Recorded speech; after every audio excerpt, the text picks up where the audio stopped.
Don't you know we all cheer for Magnus Danger Dean? Ladies and gentlemen, boys and girls, guys, gals, non-binary pals, now is the time for you to get very, very excited because I have not only a fabulous superstar of showbiz, but a guy who has taken on bigotry in its purest form and won. We're going to hear that story later on. That's one of my favorites. And it's going to be, revenge for the good guys. It's very important for you to pay close attention as I introduce to you a sparkly wonder, an absolute smile merchant, and his name is Tom Oliver. Make some noise! Yeah! Wow, and the crowd goes silent. Oh, yeah.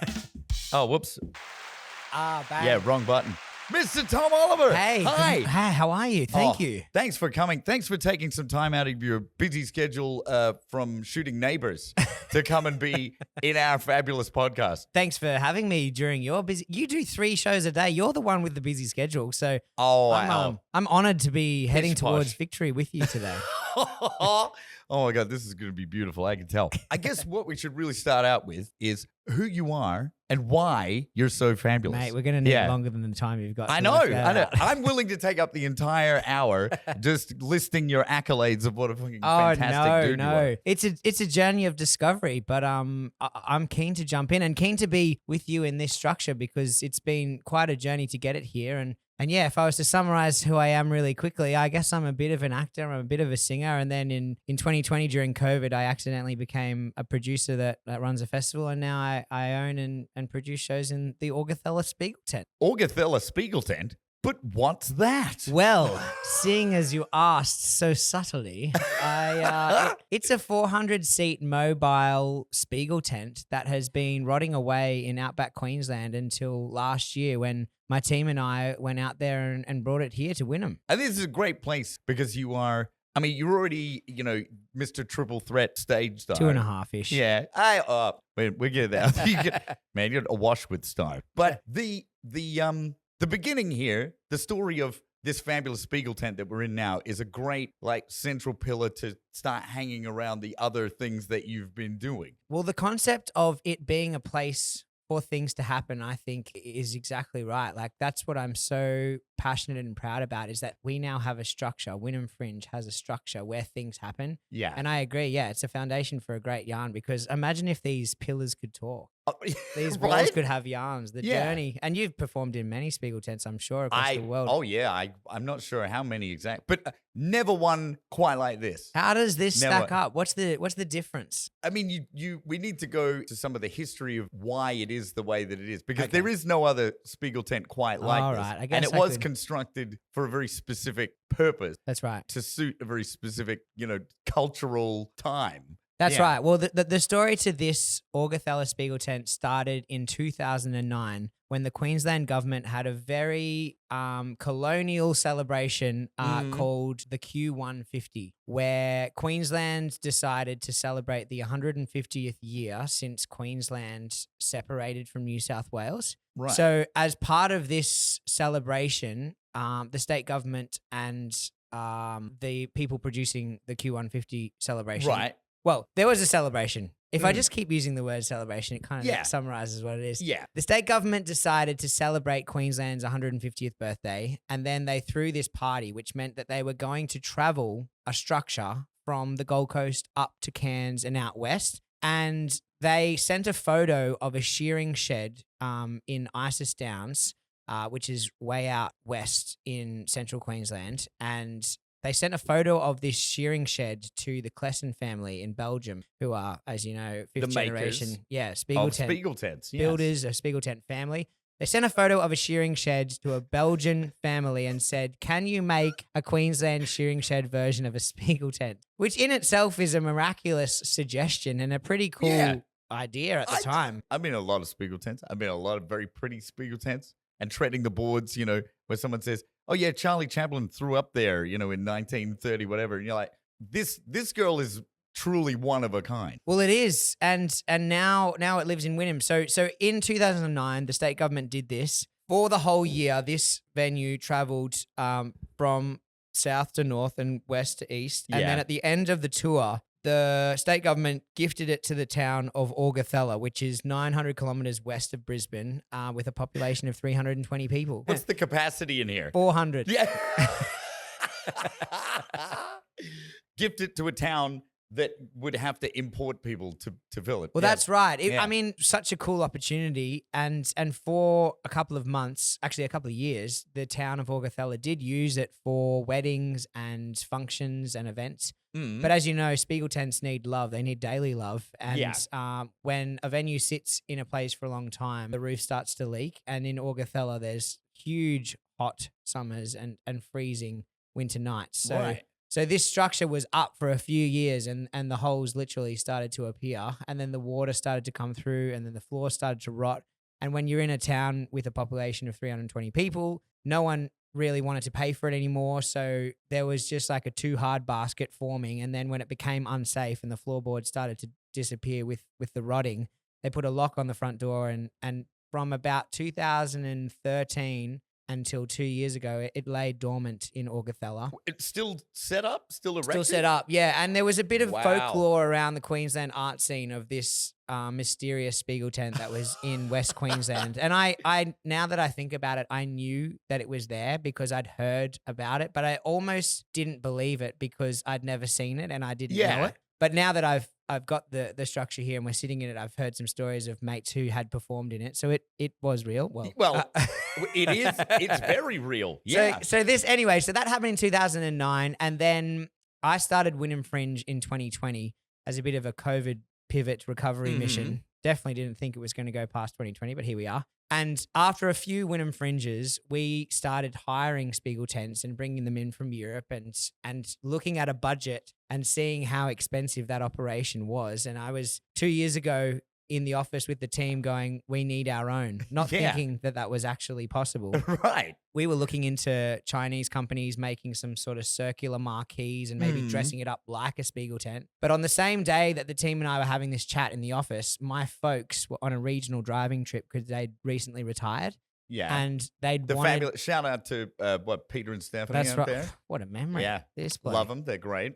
That's right. They are. I love them too. They are wonderful humans. So they'd 2 years ago recently retired and had Augathella on their bucket list to go and see as part of this like whip around West Queensland. So they were there. I was wishing them all the best and happy that they were driving. Go and grey nomads. Just go. I believe in you. exactly. And they stopped for lunch in Augathella, potentially packed a ham and cheese sandwich and sat at the park bench. In my head canon, they definitely had a ham and cheese sandwich. I hope they That did would because be that's me. probably the best kind.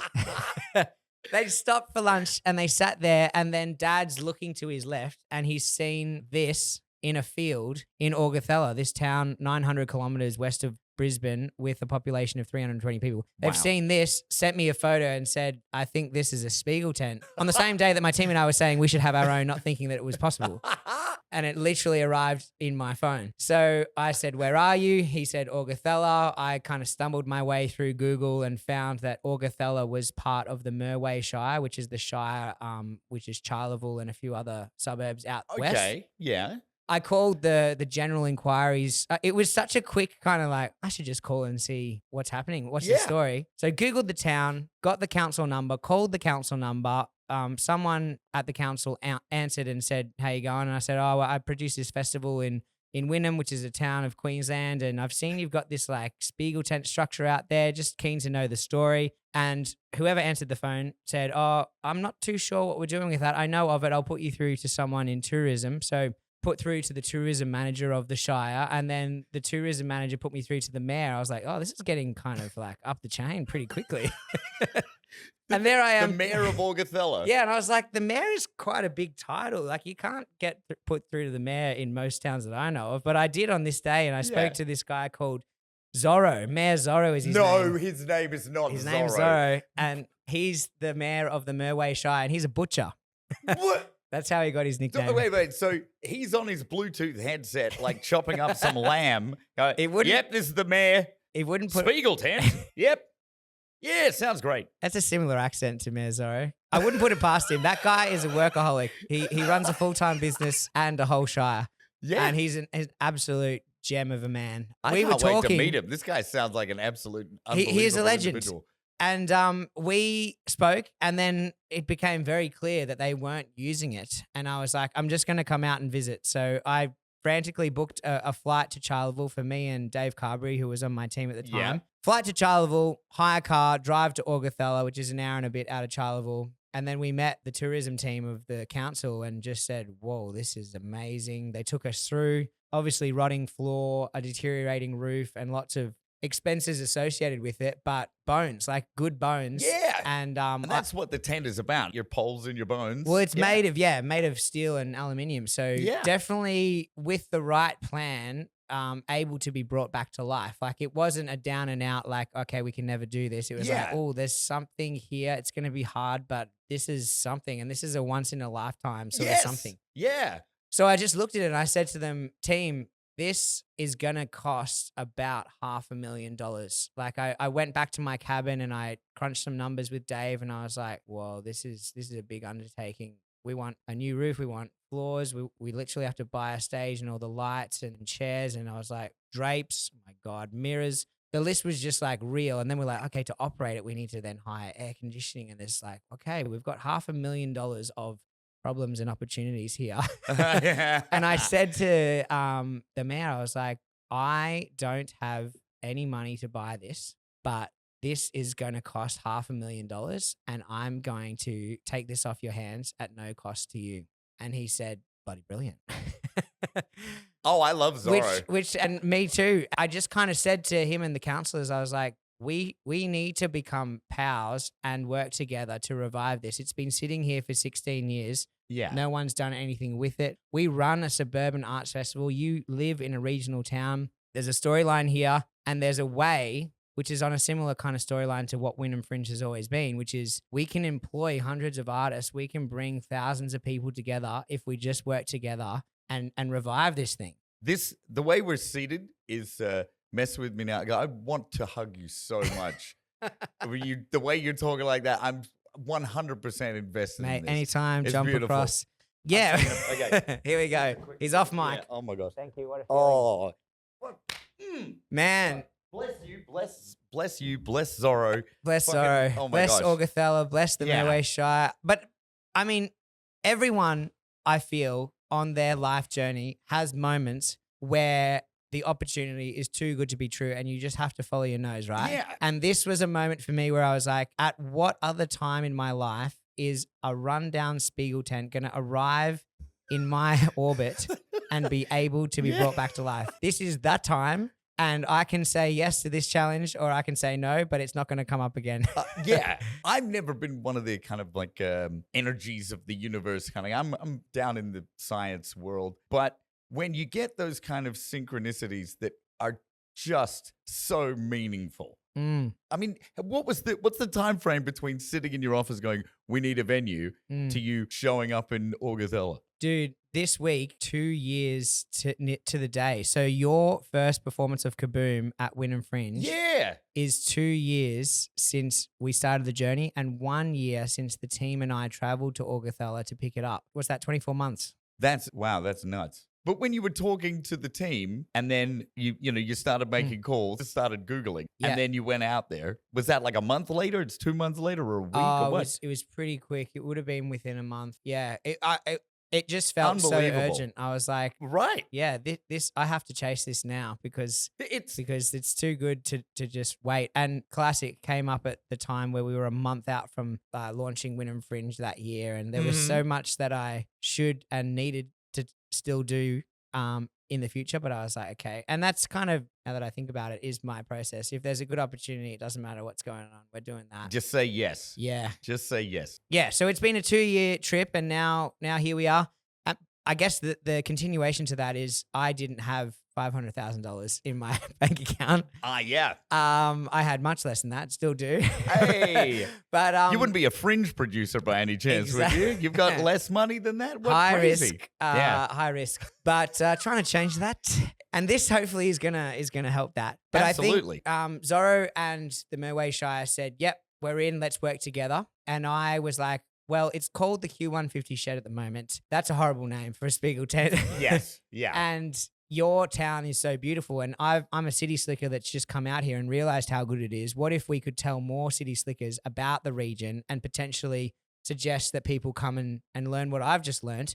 So I learnt that the name Augathella means camp on the waterhole in Bidjara language, which is the First Nations people of this area, Augathella, Charleville, and surrounds. So I was like, that's got an awesome First Nations word associated with it, and it also represents this beautiful town with 320 people. And I've enjoyed means meeting place by the water. Exactly. Mwah. And the time that I had there was so cool. And I sat with Nicole, who runs the cafe across the road, talking about the history, and then you meet the town at the local pub. Shout out to Nicole. Yes, Nicole, if you're listening. So that all happened. I was like, okay, we're renaming the venue. It's going to be called the Augathella Spiegeltent. Everyone who buys a ticket in the future is going to read this word and ask what it means, and potentially that's going to grow the understanding of your place, and maybe we can help some people come out here, which is happening now. Some of our Wynnum locals are now traveling out Traveling there out with to their Augathella, caravans. yeah. And we're now looking at ways we can keep collaborating. Fast forward a year or so, and Mayor Zorro and I and the Lord Mayor of Brisbane have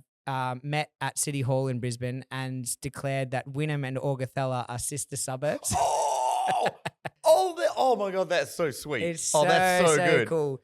And so we changed the name, and then the only problem I had was that I didn't have $500,000. So I was like, okay, with any good problem is a great solution. So we're just going to chop this tasty meal into bite-sized pieces and chip away. We realized that we needed $100,000 to move it from Augathella to Wynnum pretty quickly, because we had this site that had come up being deconstruction, and they were keen for us to use the site that we're sitting on today because they've been a long-time supporter of ours. And I said, all right, don't even have $100K. So that's what it's going to cost. We're going to have to find $100K. I made a crowdfund campaign for $100,000, and I had a target of 1 month. And I said to Team Wynnum Fringe, which are Bayside, Brisbane supporters and people from across Australia, Oh, yeah. I said, team, we got a month and this is happening. We've got to get the Augathella Spiegeltent from Augathella to Wynnum.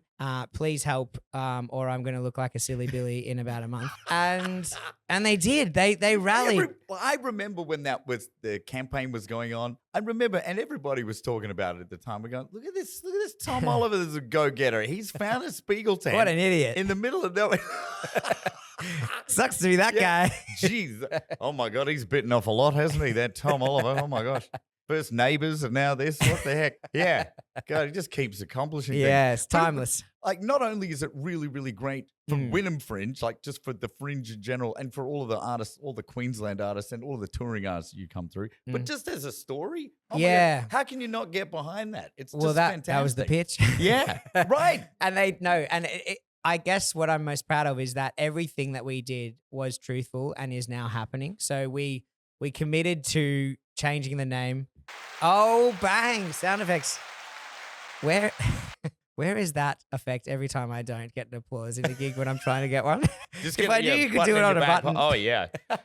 I'd never have to worry about being funny again because I could just go, it's brilliant. And then it just adds that Mm-hmm. comic timing. This is amazing, by the way, what you all do here. This podcast, Onwards to Victory, is great. It's not often, like you said, we're always traveling around and everyone is always busy. Because That's if you're not hustling, you're dying, right? In this business. There's people that hustle and people that don't. And I feel like a lot of us are such fans of each other, but we're never in the same town. Like you were saying, you were following the journey and I follow your journeys and I'm like, wow, they're killing it. Jeez.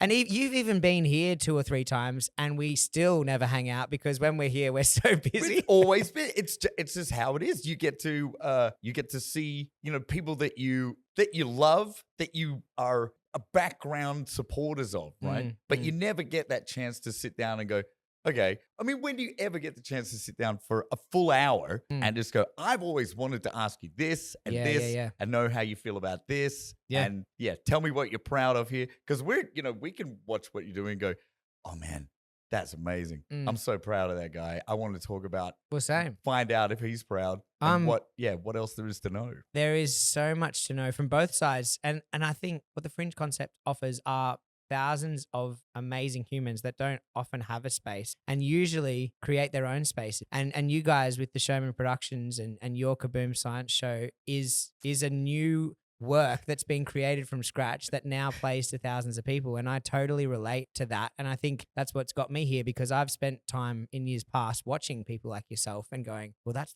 the formula. That's what you got to do. If no one's giving you the gig, you're making the gig. Oh yeah, And- absolutely. If you're not sold out, you should be hitting the pavement. Exactly. Yeah. And in a fringe environment, it literally is thousands or in a team like this, a couple of people working together to make something new. So Yeah. mate, hats off to you. Don't worry about Up me in the top. tent. You are smashing the game. I don't have any worries. All I have is adoration. And I keep looking around. We got so many folks here. Our boy Trigger has operated the wonderful. He's got a big gay button to make all the lights go fabulous like this. There's so many wonderful little bits and bobs that all get involved. Yeah. Things that have a value that you can't really culturally and for your community have this really, really intrinsic value that you can't really put you can put a price tag on how much it costs to get a tent from Augathella to Wynnum, but all of the knock-on effects, it's very difficult to put into a report, but everybody benefits so much. It's a different kind of currency, isn't it? Like the measure is community, the measure is quality of life, like such a different conversation that I think us fringe dwellers really understand. Yeah. And I'm also learning that now that we're doing this in a suburban town in Brisbane that's never had a fringe festival, that the audience are now starting to understand the culture. Like year 1 and 2, it was like, hey, we're going to do this, we're going to do this. And they're like, oh, what is this? What is this? But now it's like, they're telling me, oh, fringe is coming up, and they're telling their pals what it is and when it is and how many shows they can see and how they can plan their day. So yeah, the fringe lifestyle is life-changing for the people within it, but the people that attend it. The whole nature of it, like you said, is to get people who often don't have spaces, who have had to make their own. And then the amount of just dynamism that people like that have, when you take them and make a Lego castle out of them. A Lego castle sounds simpler than a Spiegeltent to put together, if I'm being honest. I wish this was made of Lego. Did you get up into, like, when you're putting this together? I would. That's a hazard if I'm up there. I've got an amazing crew of humans that have helped me get here. The 2 leads on the tent have been Alison Neville and Lachlan McCauley. Bam. Both tent bosses. Cheers to that the tent bosses, with our sparkling waters, to the riggers, wine carafes. Cheers to the riggers and the ropers, to the nutters and the bolters. So no, I don't want to get on the roof, and I think that's a good decision. No, for your place is on the ground and behind the microphone and inside the sparkly but jacket. Geez, it takes a village, and I never knew that was going to be. Well, I never knew Wynnum Fringe would be 6 years old, but when I started Wynnum Fringe, it was just something to pass the time. So now that I'm associated with you and many other artists and people that help me build the tent is wild. It's another it's actually another layer to my career path, because I grew up, well, my career pre-COVID was just to be a performer, and the goal was to move to London and give the West End a crack. But here I am now being this kind of business person, and I guess as we cheers the riggers and cheers the crew, it's like there's a lot of responsibility that now I'm understanding and being so thankful for, that there are people around me that can help, because gosh, it takes a village. It's one of those things where, I mean, the more effort that you put in, it really does pay off. I mean, being a fringe producer, you get to meet a lot of folks that have a lot of different skills, and that's the thing I think about fringe dwellers, as you're talking about it. When they see something good happening, they want to help out. There's a lot of pitching. You know, you've got that whole trad circus mentality, and everyone goes, something good's happening, right? Let's help make it happen. And in Australia too, where it doesn't happen as much as it does overseas, it's kind of like that extra 10% of energy needed. Kind of just muscle it, because you would have seen things happen overseas that haven't happened in Australia yet, and know that culture could exist if there are enough people believing in it. Oh, absolutely. So I agree, yeah. And similarly, when you guys and the Head First guys are doing things, I'm like, go you legends. You're killing the game. Keep going. Woo! There's, speaking of the cultural significance and the just the knock-on effects and the good things that can happen. There's a thing that I wanted to talk about, because this is this is pretty heavy. This is a big, intense story, but it's something that I wanted to get into. Story. Wait a sec. Nice. I just wanted another one of those. I've got my fix. That's a hell of a way for me to segue into this. We got attacked by bigots. Take them up, take them down. Yeah, boom, boom. Oh yeah, we're going It's going to be a roller coaster, folks. Mm. This is one of those things that we were kind of talking about this before. There's a story that I hope you're okay to just unfold, just the timeline of this particular event, the extended event, and what happened, because there was a pushback of a hateful group, and it was well organized and it was insidious. It's one of those things that in our world, it's very rare. We don't see these kind of guys in bunkers with leaflets. Especially when we've got so much digital advertising. Why wouldn't you just go online? Oh my God. Save the trees. Come on. Gee, oh, dude. If the religious zealot Nazi folks ever discover the internet, we're in so much trouble. No, they're on there. Oh my God. It's a twisty turny tale, and like you said, very unexpected. But yeah, in 2023, so that was our 2021. That was our fourth Wynnum Fringe. It's crazy that we started. 2023 was our fourth. I don't know how that works. It's 2025. We're doing our sixth Wynnum Fringe. I've only got the right fingers, but then the count is all off from 2020. But we were doing our fourth Wynnum Fringe in 2023. Yep.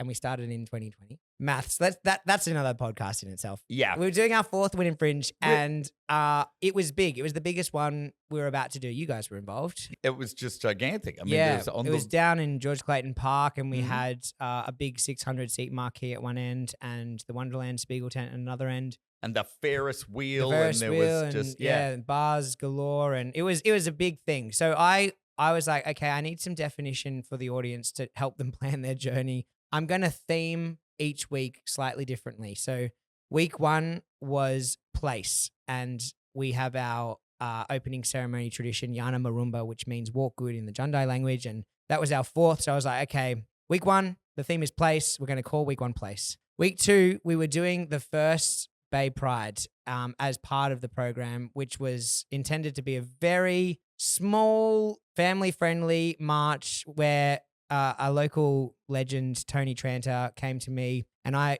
went to him at the same time, and we both had this idea called Bay Pride, and we both booked a meeting with each other to tell each other that we had the same idea.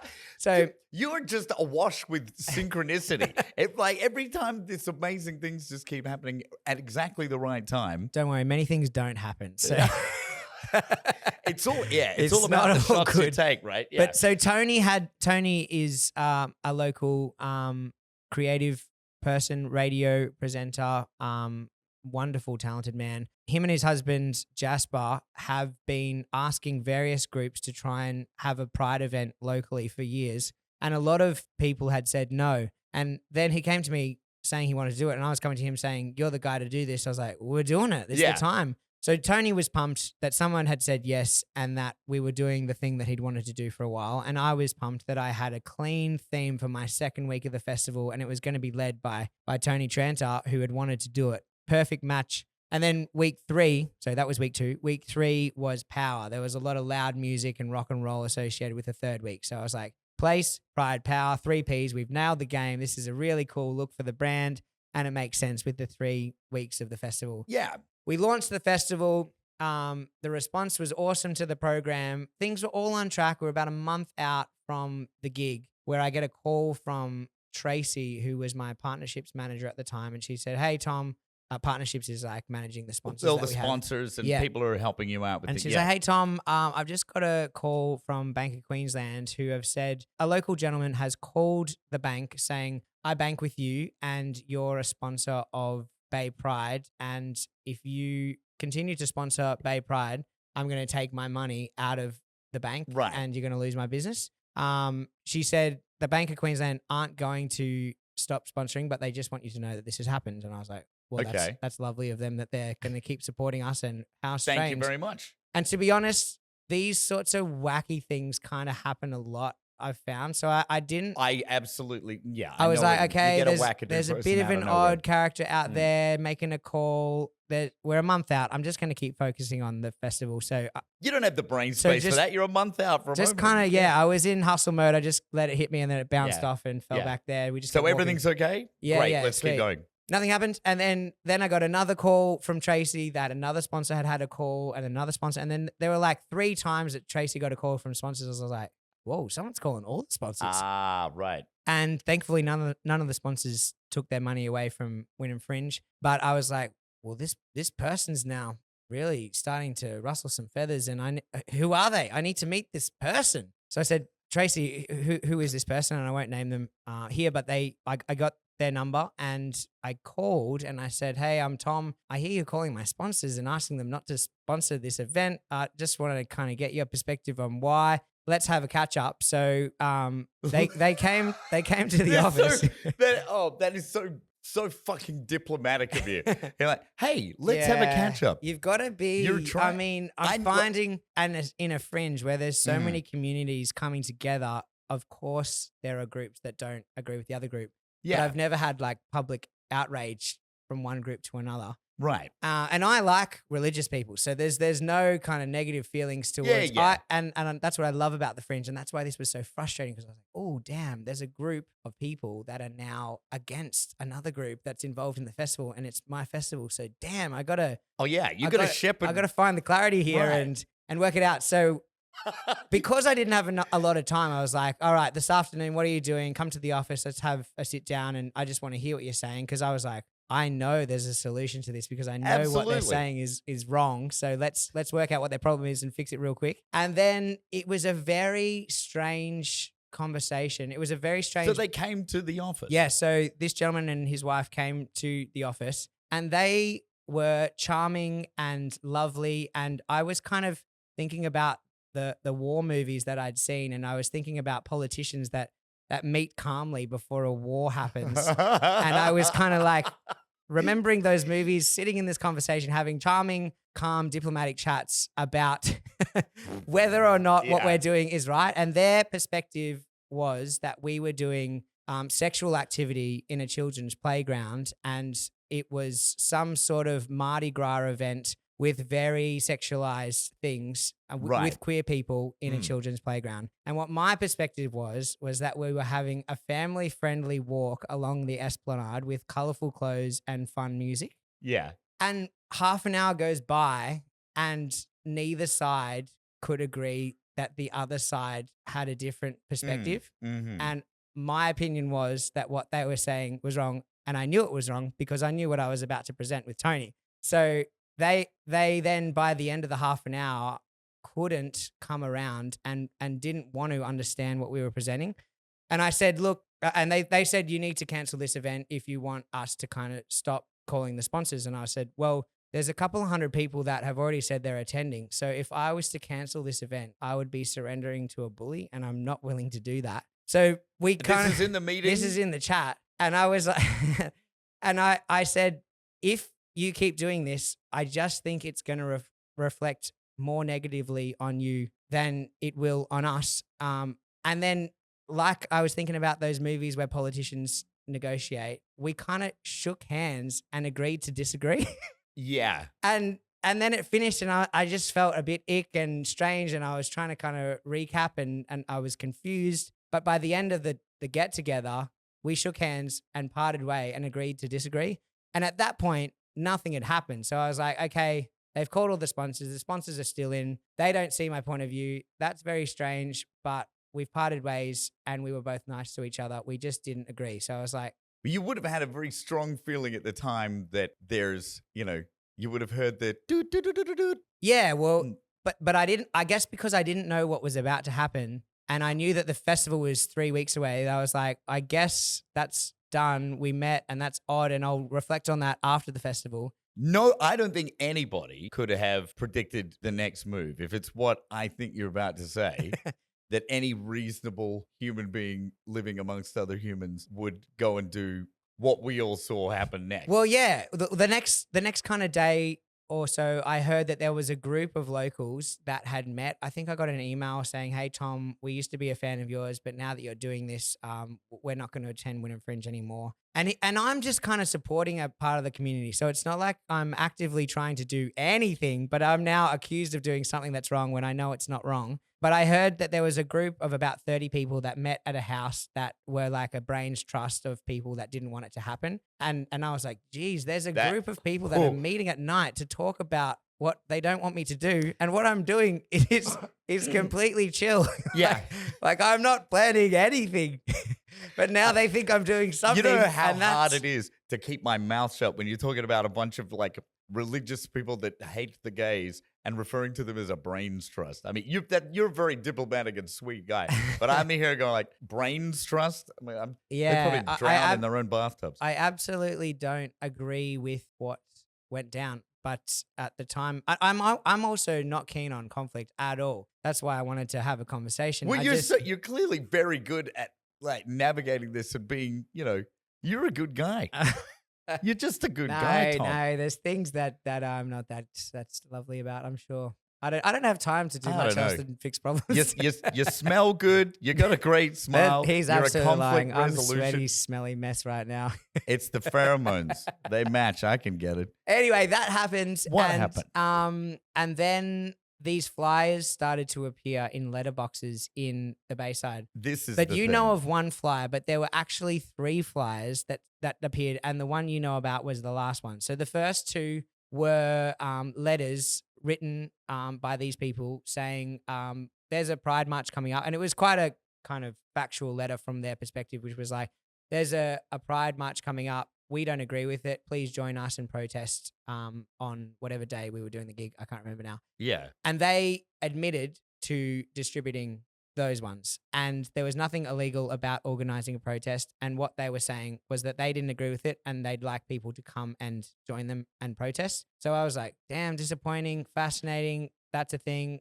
Again, not illegal. So let's just roll with it. Wow. Interesting move, Carden. Let's see if it pays off for him. And again, at this time, we're like 2 weeks out from the first gig of a 3-week festival where there's so many other things like wind and weather and financial risk and marketing costs and You've got someone in your ear talking about whether the Ferris wheel's going to fall over. You're like, exactly. Letters? What? And we had to cancel our first day just after that because the wind was so high. So this in itself, so I guess if the audience is thinking, why didn't you take this more seriously? I guess I was aware of it, but there were so many things over here that were happening that I didn't really sit with it for long enough. So those flyers appeared. They were asking for a protest to happen. Cool, whatever.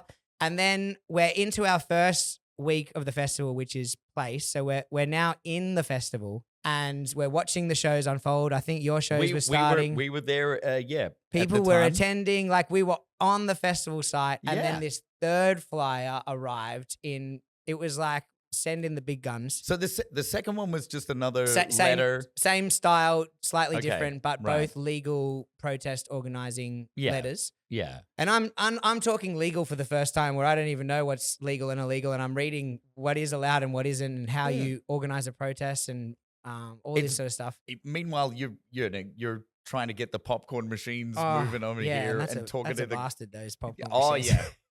Oh, but you gotta have them. You gotta have them. You do. So anyway, 2 arrived, festival's on, and then I get sent a photo from a local who said, "Hey Tom, here it is. It would be surprising if you have done this, but I just wanted to send you this image to say it's arrived in my letterbox and just check if it was you or not." And there's a flyer that has the Wynnum Fringe logo, some of our sponsors, but then these really inappropriate images of a child kissing an adult and people doing inappropriate things, which I'm sure you can think about. I don't need to describe what was on it. And then the words Wynnum Fringe Bay Pride, which made the person that messaged me think that I had made a flyer as Wynnum Fringe saying that we were doing these things. Yeah. Which is where the legal letter becomes a sort of illegal letter and then literally distributed to thousands of letterboxes across the Bayside. So there's the designing, there's the printing, there's the manual labor of walking them round. And I was like,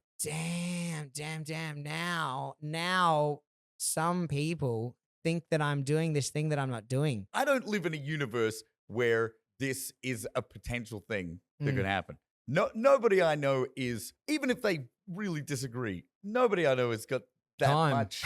Yeah, what?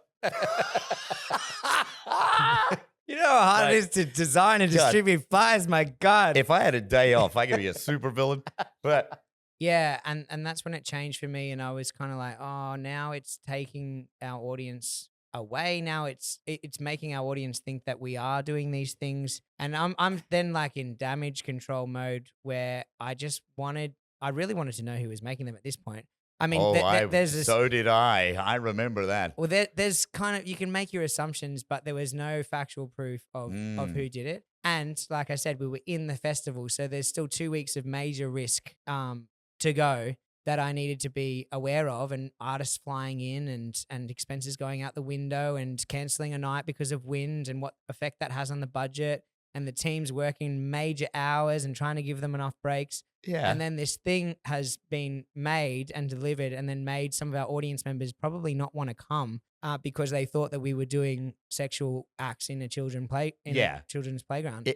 Just to create, it's just a shitstorm. Just a shit, like trying to unpack it and lots of poo explain to particles everyone. just So many. flying. I mean, really, it was, you take a big old fan and a big old shit and just throw it in there, and it just There was a lot of wind down there Yeah, too, right. so it kind of really spread fast. somebody sharded at the top of the Ferris wheel. And you made it go kaboom. Oh yeah.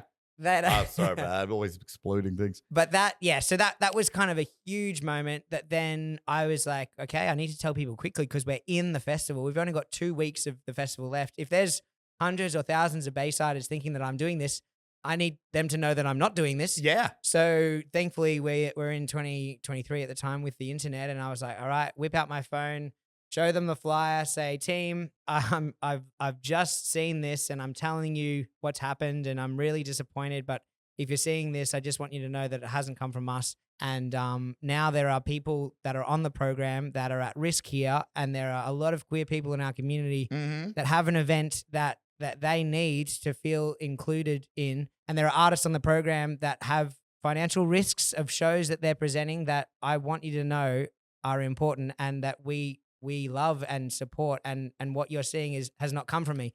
I don't know. I haven't watched it back in years, but I remember just clicking go and then seeing the internet just like get around Oh it. yeah. We're always up for a bit of glitter and fabulousness. We just love the gays. We love the gays. We just do love the gays. We love the gays.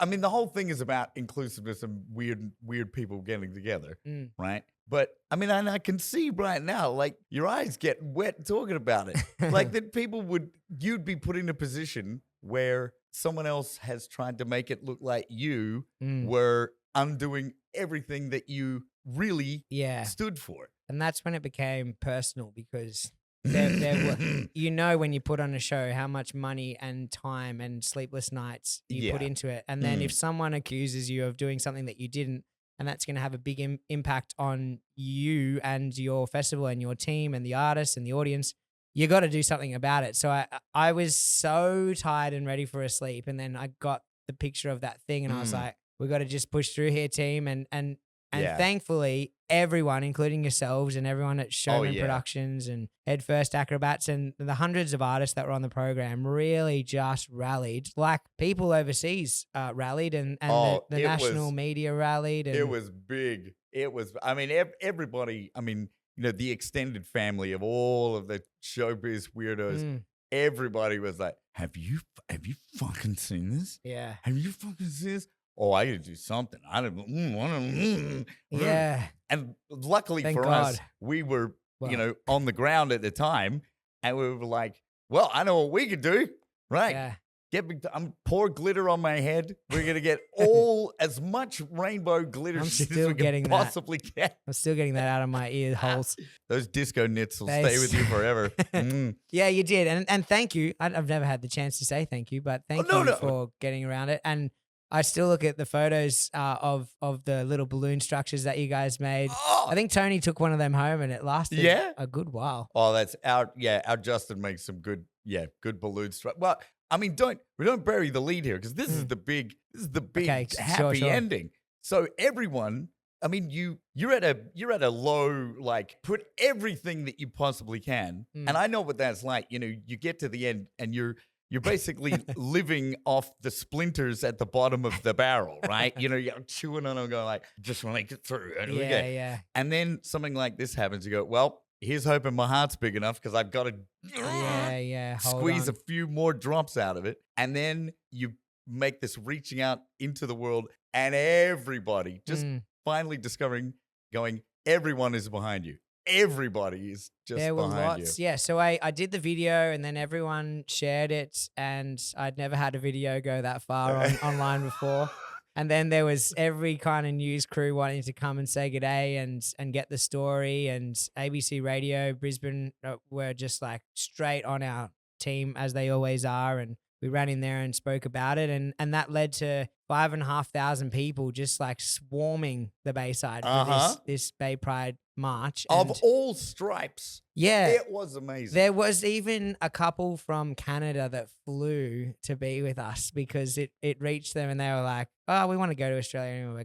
We're going for this." There were buses coming in from Brisbane City, and it was amazing. The whole esplanade of Wynnum through to Manly was one continuous line of color and flags. It and- was packed. yeah, we were. Yeah, it was the most beautiful finish to a really strange and unfortunate month, and we did it, and we did the first Bay Pride, and then thankfully, every artist on the program that day had an audience, and I think for me, now that I reflect with you in a more thorough way than I probably ever did at the time, I remember. Like the day was finishing, the crowd was kind of dwindling, and I was talking to one of our volunteers about their experience, and they were saying that they met a local who had come along, and this is a tearjerker. They'd met a local who had come along who was considering ending their life a couple of weeks before, and they had seen Bay Pride and decided that that was an event that they wanted to attend, and then found their tribe at Bay Pride. And that's one of 5,500 people. A couple of weeks later, I met a couple at the local cafe who had been married for years and their husbands, and they had never held hands in public in Wynnum and Manly, and they did at Bay Pride. Oh, my eyes wet now too. And I'm gonna get all shiny. those are only two things that I know about in 5,500 people attending.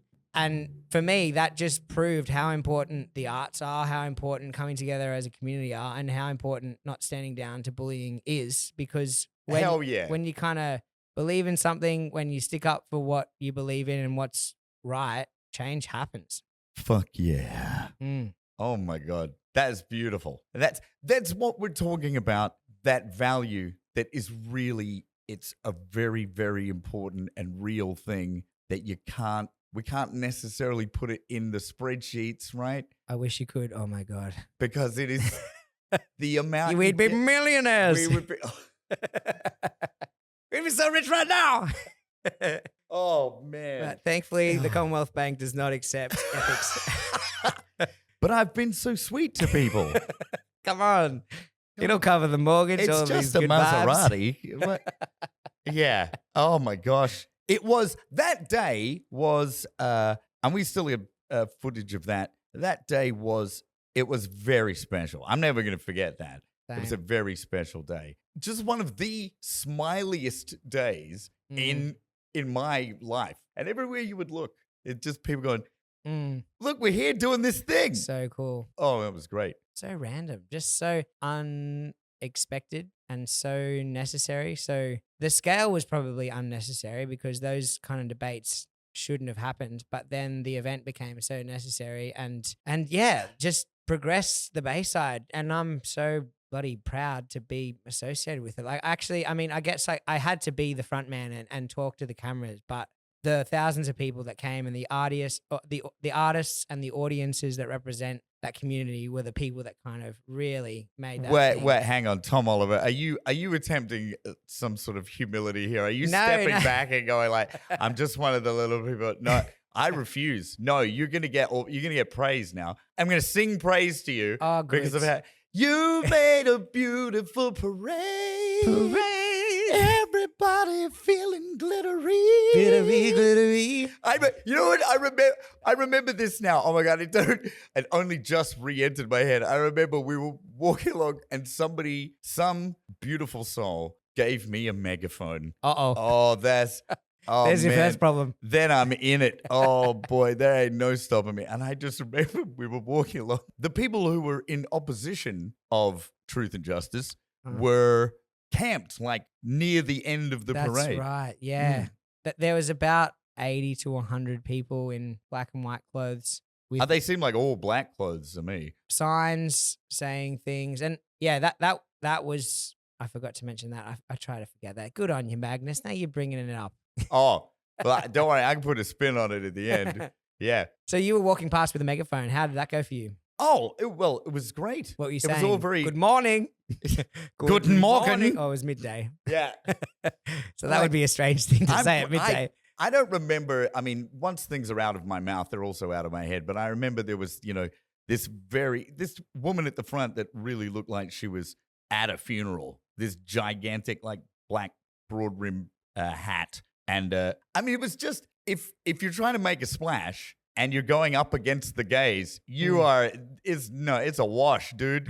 A war is when two armies are fighting. Yeah, This yeah. was like, you had all of the pomp and circumstance of 5,500 people with megaphones and Yeah. more glitter and rainbows than you could possibly imagine, and streamers and sparklers everywhere. And then it looked to me like 30 people with like cardboard signs made with Sharpies, all dressed in black. It was like a charisma vacuum.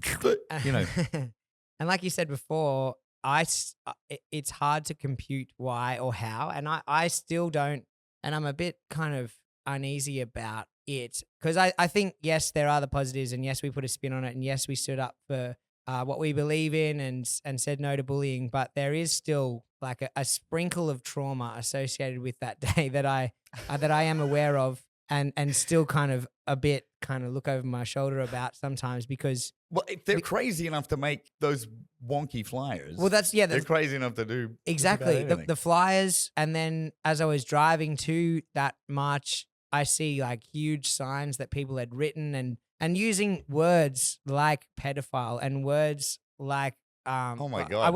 I won't say more words, but there's highly false and inappropriate words Yeah, that I'm being told that I am, yeah. which I While had you're a- never happened to me before. So again, like when the first moment came up, I had so much on my mind that I kind of just parked it. But I think even now, a couple of years on, and I'm still getting trolled online too. Like there are digital systems, there are some technical protesters as well, where one guy is a national kind of member of a community. People can subscribe to this person's website, and then he can direct all of their hate to one place. Oh, And he's- one of those hate aggregators. So yeah, I don't know about how those. it works, but Mm. there was a time there where he chose my email address for the direction of this hate. So I just woke up to like 300 emails of people telling me different things that were really kind of sad. And Yeah. then there's these characters online, and I think that's my frustration. I met that couple and they weren't aggressive, but since I've met them, there are characters online that I don't know and usually have fake names and AI images that I can never kind of communicate with, but they troll me in a huge way still. There's a Facebook group, which I won't name.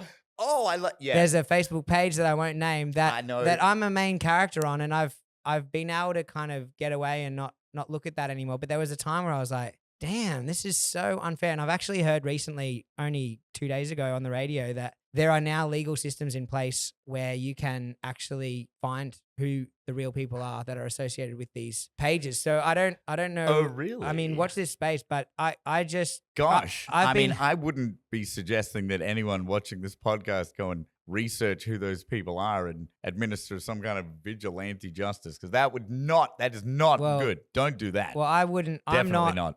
not. I'm not. Magnus is suggesting I don't want that. You're way too nice of a But I guy to do don't- anything like I'm that. out. Like Yeah. I just don't want the conflict. Yeah. I'm disappointed it happened. We got through it, but I'm keen to just kind of go our separate ways. I don't want to spend 2 seconds of my day, month, year thinking about this anymore. You've got way more important things to do. Yeah. Way more sparkly things to do. And I don't. Yeah, it's. You're I busy hope, doing wonderful things for your community all day long. Yeah. and I'm proud of everything we're doing. That's probably the only sprinkle of negativity that I've been associated with. And up until that point, it was 100% love from all of the Bayside, and now there's like 0.5% that don't like it. And that's, I mean, maybe that's just me being a very sad people pleaser, Oh, no. wanting everyone, please like it, please like me.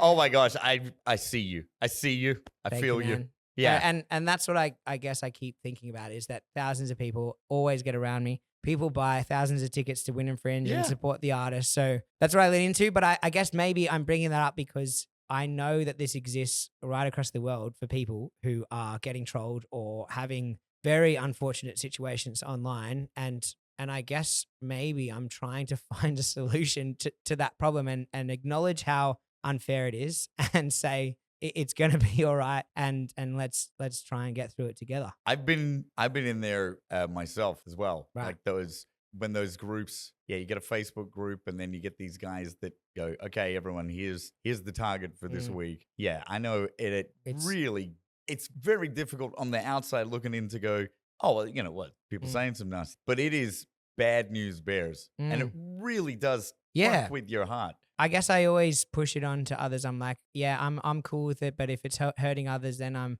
but it does hurt me too. There's no denying that it has kept me up on lots of nights in the last few years. Yeah. And then the extra layer of people on my team now being talked about in this environment with these trolls is just so uncool and unfair. So I don't know what the summary is. Maybe there isn't. It's just acknowledging what it is and then trying in the future to kind of get through it. Well, the whole big takeaway from all of that happening, I mean, the unfortunateness, also you being in that point where you've given everything that you have and then people are trying to do this terrible subterfuge. The way everybody came together, that's the real message here. And it was so, I mean, not just like a little bit of support. I'm talking like, people flying in from Canada. It was just overwhelming. It's demonstrably the good guys, you know.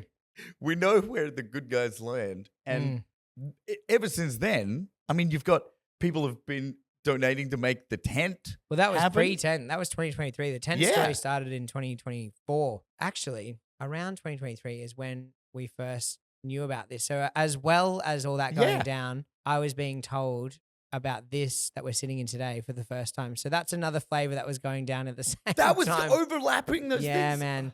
So now we're in 2025, 2 years later, and we've been on this miraculous recovery journey with the Augatella Spiegeltent, and that is absolutely the positive. And the thing that I want to focus on, like the amazing shows that are in Wynnum Fringe this year in it, but the amazing shows that we could make in the future in it is just where I want to be. Like that's the most exciting. You are such a gosh darn lighthouse when it comes to Fringe, because we do travel around. We're always traveling around the world, doing a whole bunch of Fringes everywhere. I do about a quarter of the countries that Magnus does. But you're making these things happen. It's such a gosh darn beacon. Where do you want to go? Where do you want to take it next? You've been, in the performer space, but I gotta say, you're a real good fit for this. Just talking about the journey that you've been on there, being an impulsive idiot like I would, but I can't handle stuff like that. I would collapse in a heap and be like, what's the forums? Fuck this noise. Where were you? Yeah, I don't what is going on here? No, we're all different, dude. And again, like I just love the Fringe lifestyle. I love different types of artists coexisting in the same space. So to think about where I'm going, I mean, I'm in that now, now that we've got to the sixth Wynnum Fringe, now that we've got a functional space, obviously there's a lot more beauty to be found, as beautiful as it is in its current form. But to think about where I'm headed next, well, I made a show with Rhonda Birchmore called Rhonda's After Party. It's headlining Wynnum Fringe and then it's heading to Darwin Festival after that. Hey. With my dear pals Helen Cassidy and Clark McFarlane. And then that's kind of taking me to August. But if I think long-term and grand vision, now that this Spiegeltent exists, I think I just want to make the best shows possible for this venue. And I think I want this venue to exist in some of the best festivals in the world. So if it could be the home of Wynnum Fringe in Brisbane once a year, and then it went to other cities or other countries and we had a kind of constant loop, I think that would be the ideal outcome. I've just had this freaking brainstorm splash here, but can you imagine if you took this to Edinburgh and you were like Land of Oz, right? Why not? Like the Australian Oz hub at the Edinburgh Fringe, and you show up with like a shearing shed Spiegeltent. Yeah, dude. Like, dude. If you're listening, Yeah. Contact my manager. Hey, hello there. My name's Magnus. I can't manage my own wiping, but I'm sure you have people. Yeah. That's a great shout. And I actually haven't thought about that, but that's a great idea. Let's do it. Lock it in. 2026, Edinburgh. Let's go. I'm an ideas guy. Yeah. Oh, yeah. Do it in Edinburgh. Do it in any place you want it. And I think we've got to go bush too. I think we've got to go back out west. There's this real friendship now with Outback Queensland and the structure and Wynnum Fringe. So let's put that on the list too. We'll take the Augathella Spiegeltent to West Queensland. I want Zorro on the stage. Chopping up. We'll get his cleavers, Diamante the shit out of him, and we'll just You two would be let a him- good pair yeah. actually in a double act. Yeah, real? Yeah. Oh, I can feel a kindred spirit just on the guy. Does he have a mustache? This Zorro? He could grow a pretty He's strong got a one. year. Let's go. Right. He's a pretty clean cut lad, but he's got some great shoulders on him. Bam. Used to play rugby league at quite a high Oh, you think he level. could base? Yeah. You two could do some Okay. acrobatic stuff. We're going I to do, Zorro, Magnus, Adagio. Let's go. Right here. Mwah. Tom. Magnus. I knew this was going to be fun. I knew this because I've always liked you. And now I have all of these moments. Like we were just sitting here next to each other going like, are you right, Sweat? Are you right? I'm not crying. You're crying. Shut up. It's been beautiful, man. This is such a good idea. And It's nice I'm to really talk about things, thankful isn't that it? you asked me. You're an easy mark, Tom Oliver. Please keep being a smiley, generous, kind-hearted, diplomatic superstar Doodlehead. that likes, yeah, you big. Look, I may be immature, but at least I'm not a poo-poo head. They're the worst and the best. All of us silly billies want to thank you very much. Not just here in the podcast for coming along. Man, keep doing what you're doing. You're such a great fit here. And clearly, good things are happening. Mwah. Thank you very much. Mwah. Happy onwards to that victory. It's definitely. Before you wrap me up, I'm not. Hey, can I just are you looking for the applauses? maybe a badumts into an applause? That's, it feels like the right send off. The bottom right nearest you. And then what's the applause? I'm just going to let you go crazy with it. Humans of the internet, onwards to victory. Oh no, you got to hold it. Take two. Okay. This is not live theater. We can do it 40 times. It's great. Yeah. Humans of the world. Wait, which camera are you looking at? Oh my gosh. If this isn't Mike, there's a third camera. Yeah, you didn't. We've got it wide the whole time. Okay, both of us right Every down ti- the barrel here. Every Here we time go. I open up, I've been going to my own camera. Humans of the interweb, onwards to victory. I wish I could hold the applause button when I did gigs. We've just sold out Wembley Stadium. Adios. Adios, everybody. They're not stopping. They want an encore. Like, comment, subscribe, enjoy the applause, and follow all of the exciting adventures of my fabulous, sparkly guest, Mr. Tom Oliver. We've got no more songs. This is all we've rehearsed. Good night. Don't you know we all cheer for Magnus Danger D? Oh my God, he's bitten off a lot, hasn't he? That Tom Oliver. Oh my gosh.